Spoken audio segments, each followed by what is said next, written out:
welcome to another episode of PodcastDX. We try to bring you the best interviews and information from patients, healthcare providers, and even the latest news on issues in health that matter to you. I'm Lita. I'm Jean Marie. Ron will not be joining us today. Thanks for joining us. However, Yeah? we are going to dive into another important topic. Okay. Ehlers Danlos Syndrome, or EDS. This is a group of disorders that affect connective tissues, the support structures in the skin, bones, blood vessels, and other organs.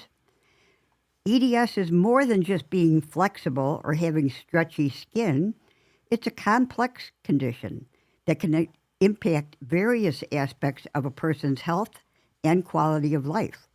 We have discussed this topic in previous episodes with a variety of guests.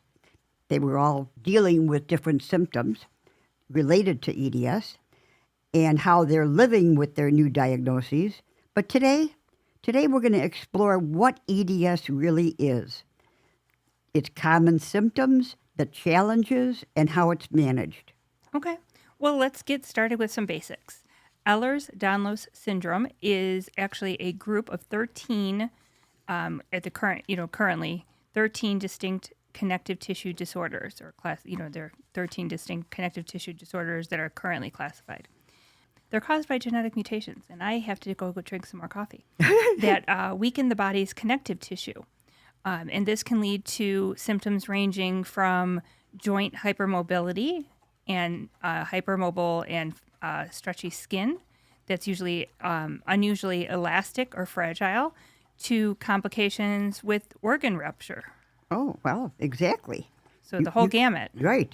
It's from minor to major. Right. Well, and it's probably major to whoever's dealing with it. Right. Yeah. And we're not trying to speak light of the topic, since we both have this condition. And we've spoken to some individuals who are dealing with it, and it can be quite serious. Yep.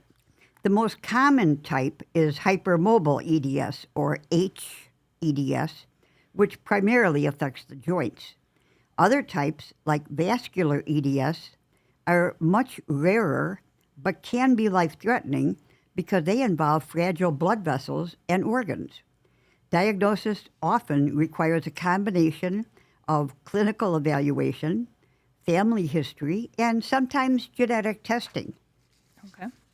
And it's worth mentioning that Ehlers Danlos Syndrome is often quite misunderstood or misdiagnosed. And symptoms can overlap with other conditions. And there's a general lack of awareness out there in the world, even among medical professionals. So let's talk about what it is like to live with Ehlers Danlos Syndrome, or EDS. People with EDS might experience chronic joint pain, frequent dislocations, and extreme fatigue. And these issues can make daily activities really challenging. Yes, and beyond the physical symptoms, there's also the emotional toll. Sure.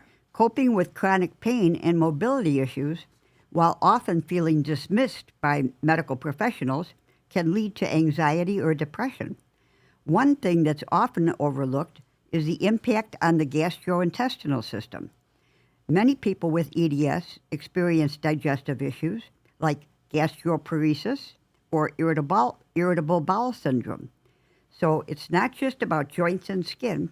Right. And we can't forget about the financial strain that it may place on individuals, from, frequent medical appointments to assistive devices such as braces, wheelchairs, or even customized furniture.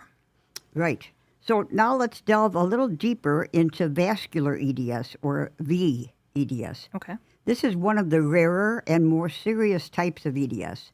It's caused by mutations in the COL3A1 gene, which affects the production of type 3 collagen, a critical component of blood vessels and internal organs. People with vascular Ehlers-Danlos syndrome often have thin, translucent skin, which can make veins more visible, especially on the chest and abdomen. I wonder if that's true with all skin tones and melanin levels. Oh, good question. They're also at a high risk for spontaneous rupture of arteries, intestines, or even the uterus during pregnancy. and these complications can occur without warning and may require immediate medical attention. Absolutely. It's essential for individuals with vEDS to have a team of specialists familiar with the condition. Regular imaging, such as MRIs or CT scans, can help monitor the health of blood vessels. Patients are often advised to avoid contact sports or heavy lifting to reduce the risk of injury. And genetic counseling is incredibly important for families affected by vEDS, since it's an inherited condition or inheritable condition. And knowing whether or not a other family members are at risk can guide preventative care and monitoring. Well, while there's no cure for EDS, management strategies can make a big difference. Okay. Physical therapy can help strengthen muscles around the joints to provide better stability. Pain management, whether through medication or alternative therapies, is also key. Okay. And for those with more severe types of vascular Ehlers-Danlos syndrome, as we said before, regular monitoring by specialists and avoiding certain physical activities are crucial to preventing serious complications. Right. Advocacy is another part of the picture. Patients and caregivers often have to educate others, from healthcare providers to employers, about this condition. Organizations like the Ehlers Danlos Society are doing a great job raising awareness and funding research. And let's take a moment to highlight the exciting research happening in the field of Ehlers Danlos syndrome. Scientists are actively studying the genetic causes of Ehlers Danlos syndrome to develop more accurate diagnostic tools, and advances in genome sequencing are making it possible to identify mutations more quickly, which can lead to an earlier diagnosis and intervention. Yes, indeed. And there's also research focused on potential treatments. While there's no cure yet, clinical trials are exploring therapies that could improve connective tissue function or reduce symptoms. For example, medications that target specific genetic pathways show promise in early studies. Another area of research is in a better understanding of co-occurring or comorbidity conditions like autonomic dysfunction or mast cell activation syndrome, which are often seen in people who are also living with Ehlers-Danlos syndrome. And this is a more holistic approach, which could lead to more comprehensive care strategies. And for those looking for resources, the Ehlers Danlos Society, we mentioned before, is a one resource that you can go to. And they offer educational materials, a directory of knowledgeable healthcare providers, and information on upcoming conferences and webinars that they hold. Yes, their webinars are really wonderful. You can sign up for them online and watch them from your own computer. Okay. No charge. Okay. Don't forget about local support groups and online communities. Platforms like Facebook and Reddit have active EDS groups where people share tips, experiences, and encouragement. Connecting with others who understand can be incredibly empowering. But we don't recommend using it as a diagnosis tool. No, Make sure support. Right, yeah. And for caregivers, there are lots of resources specifically tailored to them to help them navigate the challenges of supporting a loved one who is living with Ehlers Danlos syndrome. Websites like Caregiver Action Network provides valuable advice and tools. And we can post a link for that maybe on our website and the resources for this webpage. I'd better highlight that so I do that. All righty. Well, before we wrap this up, I think it's important to highlight. Oh, I just said highlight.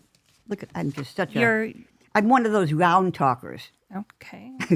Is it opposed Private to a joke. square talk? Okay. I think it's important to highlight the resilience of the EDS community. There are so many inspiring stories of individuals who have found ways to adapt and thrive despite the challenges. Support groups, both online and in person, provide a space for people to share their experiences and tips. It's a reminder that no one has to go through this alone. And on that note, if you or someone you know is currently living with Ehlers Danlos syndrome, we encourage you to connect with these communities and seek out knowledgeable healthcare providers. That wraps up today's episode. If you have any questions or comments, connected to this episode, contact us at podcastdx@yahoo.com. We're also on social media like Facebook, Twitter, Pinterest, and Instagram, and our website is podcastdx.com. And if you have a moment to spare, please give us a review wherever you get your podcast. As always, please keep in mind that this podcast is not intended to be a substitute for professional medical advice, diagnosis, or treatment. Always seek the advice of your physician or other qualified healthcare provider with any questions you may have regarding a medical condition and before treatment and before undertaking a new healthcare regime, and never disregard professional medical advice or delay in seeking it because of something you've heard on this podcast. Till next week.